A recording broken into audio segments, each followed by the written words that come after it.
என்ன நடந்தது சகோதரி? உன்னுடைய அழுகைக்கு காரணம் என்ன சொல்லு. அந்த ராமனும் சீதையும் லக்ஷ்மணனும் தான் என்னுடைய இந்த நிலைமைக்கு காரணம் சகோதரா. அவங்கள நாம எப்படியாவது பழி வாங்கியே தீரணும். எனக்கு கவலைப்படாத, சின்ன விஷயம் தானே. நான் லங்கைக்கே ராஜா ராவணன். அந்த எதுக்கும் வேலைக்காகாதவங்க கூட சண்டை போட்டு என் நேரத்தை வீணாக்க மாட்டேன். போ, நீ ராஜ வைத்தியர்கள் கிட்ட வைத்தியம் பாரு. அண்ணா, உங்களுக்கு ஒரு விஷயம் தெரியுமா? எத்தனை உலகத்துல தேடினாலும் கிடைக்காத ஒரு பேரழகி அந்த சீதா தேவி. அந்த மாதிரி ஒரு பெண் இந்த லங்கையில இருந்தாதான் நம்ம லங்கைக்கே பெருமையா இருக்கும். அப்படின்னா இதுதான் விஷயமா? காரணத்தை நான் ஏத்துக்கிறேன். சீதை தேவிக்கு அந்த காட்டுல ஒரு ஓரம் பார்க்கும் போது ஏதோ மினுமினுக்கிற மாதிரி ஒண்ணு தெரிஞ்சது.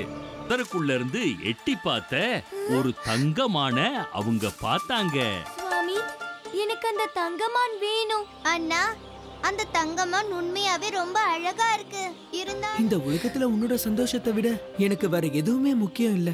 அந்த அங்க எவ்வளவு ஸ்ரீராமர் அனுப்புன அந்த அம்பு அந்த மான தொட்ட அடுத்த நொடியே அந்த மாயை என்னன்னு தெரிய ஆரம்பிச்சது. மானுருவத்துல இருந்த மாரீசன் தெரிய ஆரம்பிச்சான். ஆனா அவனோட மறைவுக்கு முன்னாடி சீதை லக்ஷ்மணன் அப்படின்னு ராமனின் குரல்ல அங்க இருந்து கத்துனான்.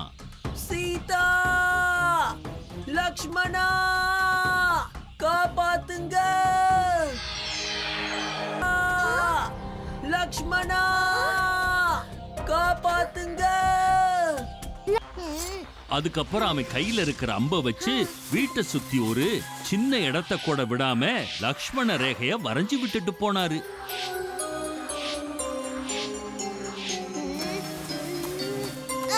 அதுக்கப்புறம் ராமரை தேடி அவர் போயிருந்தாரு. போறதுக்கு முன்னாடி கொஞ்ச நேரத்துக்கு பிறகு வெளியில இருந்து சீதைக்கு ஒரு குரல் கேட்டது. ஒரு வயசான சாது பிச்சை கேட்டு அவங்க வீட்டுக்கு வெளியில வந்து நின்னாரு. பவதி பிக்ஷாந்தேஹி தேஹி. இந்தாங்க, இதை எடுத்துக்கோங்க முனிவரே. உங்களுக்காக சீதை கிட்ட வர்றதுக்கு முயற்சி பண்ணாரு. ஆனா வீட்டை சுத்தி இருந்த லக்ஷ்மண ரேகை அவரை உள்ள வரவிடல. நான் என்னுடைய 21 நாள் விரதத்தை கழித்தாக வேண்டும். இதோ பார் சீதையே, நீ எனக்கு உதவி புரிந்தால் உனக்கு மட்டுமல்ல உன் கணவருக்கும் நான் வரம் கொடுப்பேன். என் சந்தேகம் உண்மை என்றால் உன்னுடைய கணவர் இப்போது ஆபத்தில் இருக்கிறார். இந்த கோட்டை தாண்டி வெளியில போக கூடாதுன்னு என்கிட்ட லக்ஷ்மணன் சொல்லிட்டு போயிருக்காரு. இருந்தாலும் என் கணவர் பாதுகாப்பா இருக்கிறத விட வேற எதுவும் எனக்கு முக்கியம் இல்ல. என்ன மன்னிச்சிடுங்க முனிவரே. லக்ஷ்மணன் போட்ட கோட்டை தாண்டி நான் வெளியில வர போறேன். சீதை லக்ஷ்மண ரேகையை தாண்டி காலை இழுத்து வச்ச அடுத்த நொடியே சாது தன் உண்மையான உருவத்தை வெளிக்காட்டினான். உண்மையிலே வந்தது சாதுவல்ல, ராவண பிரம்மா. அவரு சன்னியாசி கிடையாது, அரக்க மகாராஜன். அவரு சீதாதேவியை அபகரிச்சு அவரோட வானத்துல பறந்துகிட்டே அவரோட ராஜ்யத்துக்கு வந்துட்டாரு. கண்ணை மூடி துறக்கிறதுக்குள்ள அங்கிருந்து காணாம போயிட்டாரு. ஸ்ரீராமா! ஜடாயு அப்படிங்கிற ஒரு கழுகு சீதாதேவியை எப்படியாவது காப்பாத்தணும்னு முயற்சி பண்ணிச்சு.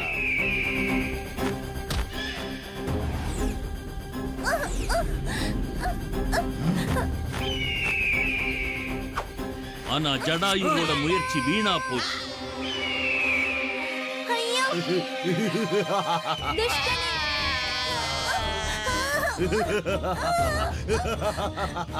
இந்த ராவணனை எதிர்த்தா இந்த மாதிரி தான் எல்லாத்தையும் எதிர்க்க வேண்டி இருக்கும்.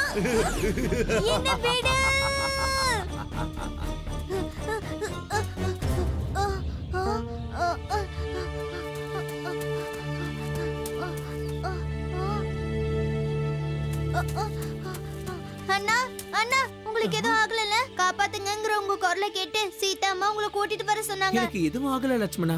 ஆனா நீ சீதையை தனியா விட்டுட்டு இவ்வளவு தூரம் வந்திருக்கவே கூடாது. அந்த தங்கமான் ஒரு மாய அரக்கன்.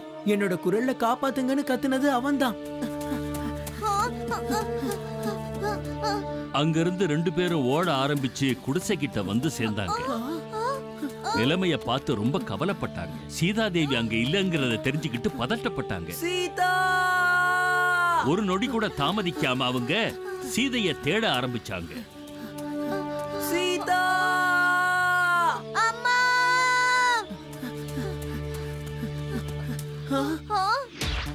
சீதா மாதாவை அபகரிச்ச ராவணன் வானத்துல பறந்துகிட்டு அங்கிருந்து போயிட்டான்னு ஜடாயு தகவல் கொடுத்தான்.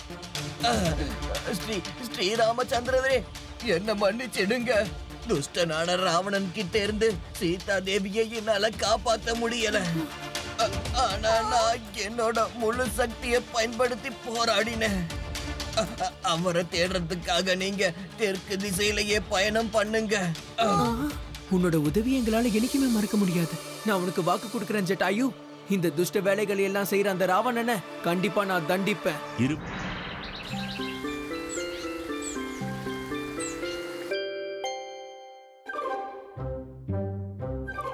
சரி டோலு, திருட்டு ஆட்டோலாம் விளையாட கூடாது. பீமோட கடை திருட்டுத்தனமா பார்க்க முயற்சி பண்ற. இல்லையே, ரொம்ப நேரம் உட்கார்ந்துட்டு இருந்தனா அதான் கால் வலிச்சது. இப்பதான் கொஞ்சம் ஏந்து நின்னு சரி பண்ணிக்கிட்டு இருந்தேன். ராஜகுமாரி இந்துமதி மறுபடியும் ஜெயிச்சிட்டாங்க. நல்லது தானே, ஜெயிச்சவங்க நமக்கு ஏதாவது ட்ரீட் கொடுக்கலாம் இல்லையா?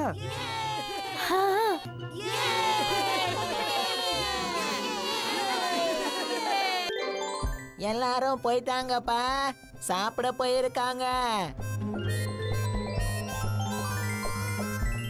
வருகிறார் மகாராணி ஆர்டின் வந்து கொண்டிருக்கிறார். நீங்க பாத்தீங்கல்ல, அந்த ராஜகுமாரி இந்துமதி கழுத்துல ஒரு அருமையான நெக்லஸ் இருந்துச்சு. ஆனா அது அவளுக்கு கொஞ்சம் கூட நல்லா இல்ல.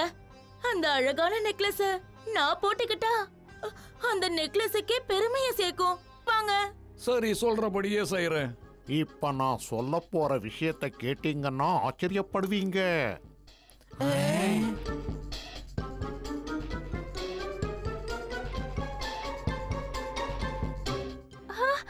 என்ன சொன்னீங்க மகாராஜா?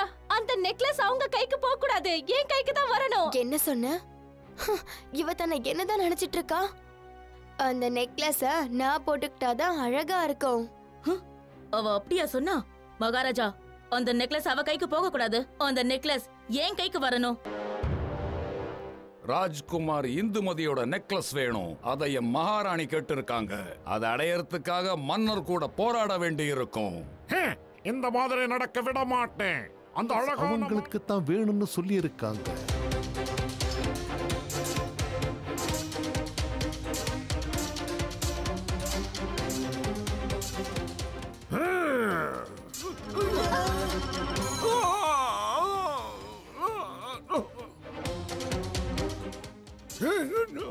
ஜாக்கிரதை ஜாக்கிரதை, எல்லாரும் சொல்றத கேளுங்க. பசங்க எல்லாரும் திரும்பி வராங்க, படுத்துக்கங்க.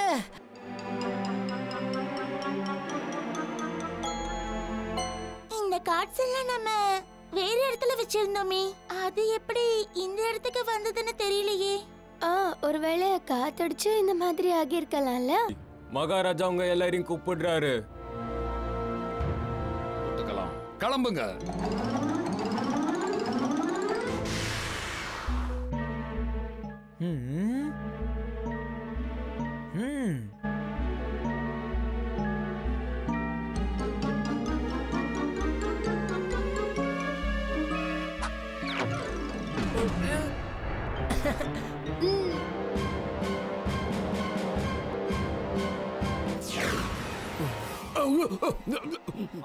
டோலக்பூரோட மகாராஜா இப்பொழுது எங்களுக்கு அடிமை. இங்க ஒரே சத்தமா இருக்கு. வீரர்களே,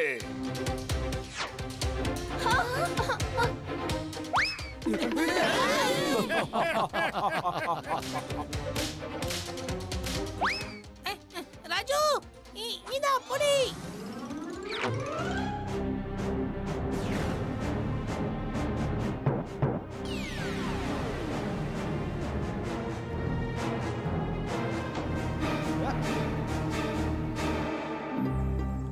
இந்த பெட்டிக்குள்ளேயும் 4 மகாராணிங்க நெக்லஸ்க்காக சண்டை போட்டுட்டு இருக்காங்க. அடங்க மாட்டாங்க.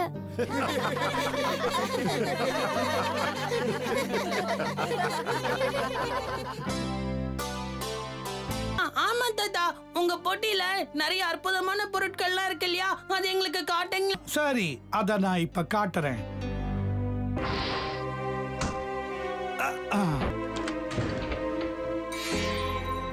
இல்லாத வரைக்கும் எந்த பொருளையும் நீங்க தொடக்கூடாது. யாரு? ரெஜிஸ்டர் போஸ்ட் வந்திருக்கு, உங்க சைன் வேணுங்க. வரேன் போயிட்டு வந்து காட்டுறேன். ஆ? ஆ